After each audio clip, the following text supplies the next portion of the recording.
Bonjour à tous, nous nous retrouvons aujourd'hui pour notre troisième vidéo. Après avoir traité le savoir théorique et le savoir-être, nous allons préciser aujourd'hui les 10 points clés qui vont concerner le savoir-faire et le savoir-réagir. C'est parti! Les symptômes de la maladie sont les mêmes. La seule véritable différence est la vitesse à laquelle la maladie va s'aggraver, avec des symptômes plus sévères comme les troubles de la déglutition, de l'équilibre, voire des démences. Certains facteurs ont notamment pu être déterminés comme le stress, la fatigue avec le sommeil et le manque de motivation du malade. Leur conseiller de voir avec le médecin par rapport au respect de la forme du médicament, des horaires de prise de médicaments, de ne pas se surdoser, de voir ce qu'il faut faire en cas d'oubli, la nuit ou lors d'efforts supplémentaires, et d'apprendre à détecter et gérer les effets secondaires liés au traitement. Comment s'y retrouver dans tous ces médicaments? C'est tout simple, leur conseiller de faire un tableau et de se procurer un pilulier. Comme je viens de le dire, leur conseiller de respecter les horaires de prise de médicaments, de prendre en compte ce qu'il leur est possible de réaliser tout seul, d'allier la disponibilité et la compréhension de leur entourage, et très important, de ne pas les empêcher de réaliser des activités publiques à cause du regard des gens, malheureusement. Le médecin il est là pour les contre-indications liées à la pratique d'activités spécifiques. Le kiné va être là pour le programme d'exercice qui va comporter des étirements, des exercices gymniques aérobies portant sur tout le corps, sur la voix, sur le souffle, sur les muscles du visage. De nombreux exercices sont notamment présentés sur notre site que je vous affiche juste ici. 20 à 45 minutes pour les séances et 2 à 3 fois par semaine. Les sportifs sont eux encouragés à garder leur activité physique régulière. Il est très important notamment aussi de savoir se détendre, de profiter des moments, de savoir se ménager des temps de repos, de reconnaître les signes de fatigue et de savoir renoncer quand il y a blocage et ou fatigue.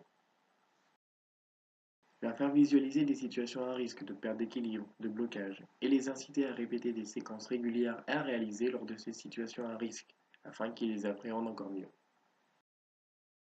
Plusieurs conseils à pouvoir leur transmettre par rapport à la circulation dans les pièces, l'éclairage, les tapis, les barres d'appui dans les toilettes et la salle de bain, la hauteur des sièges, des lits, des toilettes, les accoudoirs pour les fauteuils, et enfin, par rapport à des portes coulissantes, des rangs d'escalier s'il n'y en a pas, et des rangements accessibles dans toutes les pièces.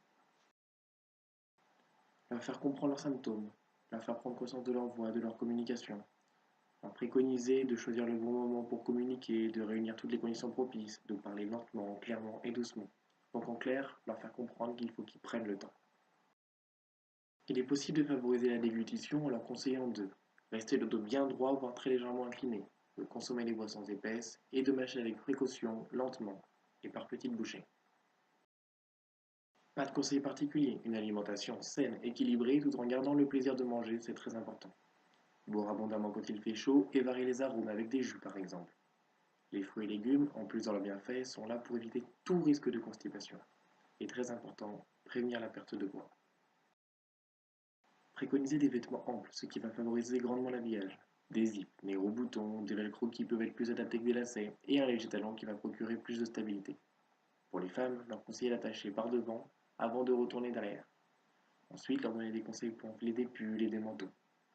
Pour se laver, prendre soin un maximum de l'ensemble des articulations et plus particulièrement les épaules et le rachis pour qu'ils gardent une meilleure autonomie et leur donner les gestes adaptés en fonction de leur capacité. Ensuite, leur conseiller de maintenir et d'améliorer leurs activités de la vie quotidienne, que ce soit du côté culturel, professionnel et relationnel. Enfin, pour qu'ils puissent bien préparer leur consultation avec le neurologue, leur faire bien réfléchir, prioriser leurs questions, dresser une liste de leurs effets secondaires, de leurs symptômes avec la localisation, la fréquence et l'intensité, pour que le médecin puisse bien comprendre leur situation médicale.